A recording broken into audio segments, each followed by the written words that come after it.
Good day, I'm Marjorie Gordon and this is your JIS News for Friday, July 21, 2023. Government is investing another $29 million this year to provide fisherfolk with grants, vouchers and safety gear to improve their operations and help the sector grow.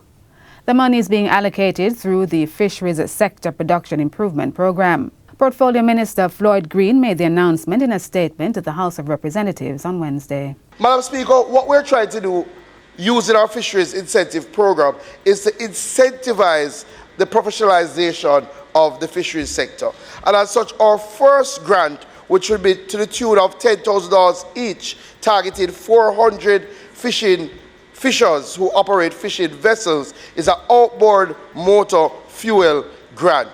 He says grants will only be given to anglers who have regularly maintained their fishing license for the past 2 years. The other thing that we're doing, Madam Speaker, is that we're trying to encourage young people and women to get involved in fisheries. And as such, we'll be making small grants of $120,000 available to 50 youth, including young women,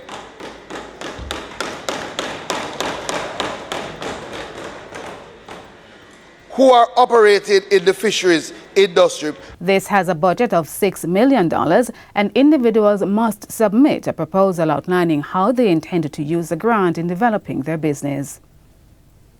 Meanwhile, RADA is urging farmers across the island to take steps towards securing their homes, crops and livestock as the hurricane season continues. The Atlantic hurricane season lasts from June 1 to November 30. In an interview with JIS News, a senior plant health and food safety officer at RADA, Francine Webb Lawrence, says the season carries several concerns for farmers. What are some of the risks that are posed to farmers as a result of the hurricane? One is that you can have crop damage. Of course, this is as a result of the winds, high winds, heavy rain associated with the hurricane. That, of course, can cause significant damage to crops. The winds can break the plants, uproot them, or cause other kind of physical damage. And the heavy rains and the flooding can drown the plants or wash them away, cause damage through soil erosion. She adds that livestock are also at risk, especially from flooding, as well as flying debris that can damage pens and other structures, leaving animals open to outside elements. It's important for farmers to come together, local farmers. So if you don't have an active group within your area, we encourage you to work with your extension officer to revamp that farmers group. Farmers are advised to incorporate hurricane preparedness in their planting and livestock rearing calendar. Information on this and sources for support can be found on their website at rada.gov.jm. The Jamaica Constabulary Force JCF has received several pieces of equipment to boost the training capacity of its members. Procurement of the items, valued at 108 million Jamaican dollars, was funded by the Inter-American Development Bank as part of the JCF's security strengthening project. The computers, projectors, tablets, hard drives and servers were handed over at the National Police College in St. Catherine on Wednesday.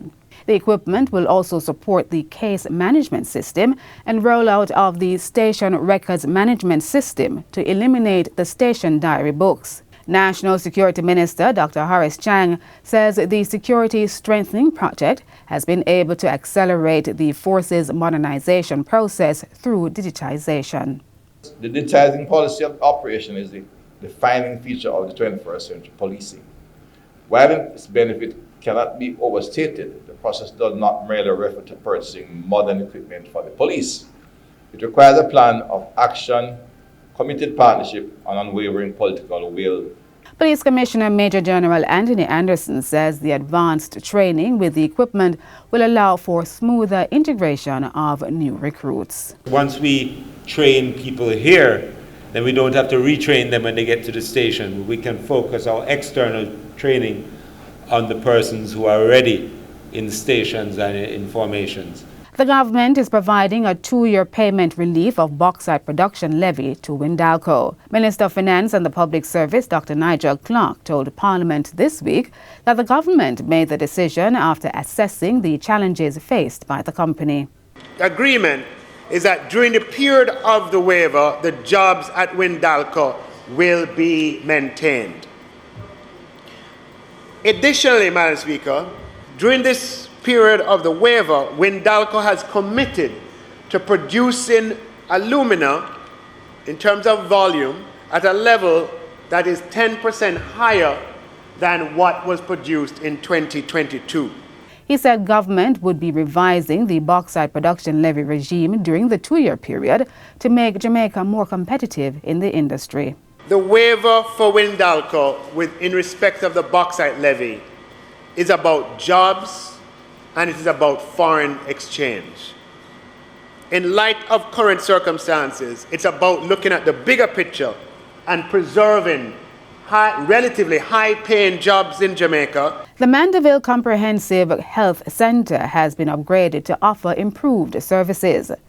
The facility has also been retrofitted with additional safety features to be more resilient to natural and other disasters. The upgraded health center was handed over recently after completion under a $6.5 million Caribbean-wide Smart Health project. The project is funded through the United Kingdom Foreign Commonwealth and Development Office with support from the Pan American Health Organization, PAHO. It's a really good partnership.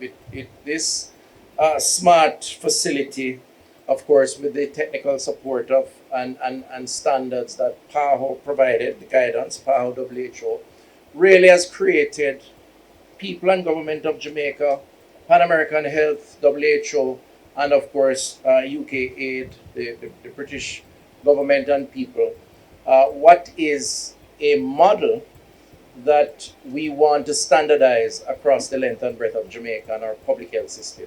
As part of the upgrades, a rainwater harvesting system was installed with both above ground and underground tanks. In addition, the green areas at the facility were improved to provide far more efficient cooling and ventilation. Antimicrobial surfaces were also introduced in critical areas. And finally, the Meteorological Service of Jamaica has launched Jamaica's first official weather app. The app, called Jamaica Weather, will improve the Met Service's capacity to effectively communicate short and medium-range forecasts to its various stakeholders in a more easily understood format. Minister with a portfolio in the Ministry of Economic Growth and Job Creation, Senator Matthew Samuda, says the app is critical to the country's ability to plan. Key features include local and hourly weather forecasts, forecast views, severe weather warnings, customizable forecast, and sunrise and sunset times. Minister Samuda says government will be undertaking similar projects to develop the country's capacity for analysis. The Jamaica Weather app was developed under the Building Resilience Through Climate Adaptation Technologies (BREDCAT) project. It's an initiative of Resurgence, a social enterprise based in the United Kingdom, and the Jamaica-based Caribbean Climate Innovation Center. The app is available on both the Apple and Google Play stores. And that's it for JIS News Today. I'm Marjorie Gordon. Thanks for watching.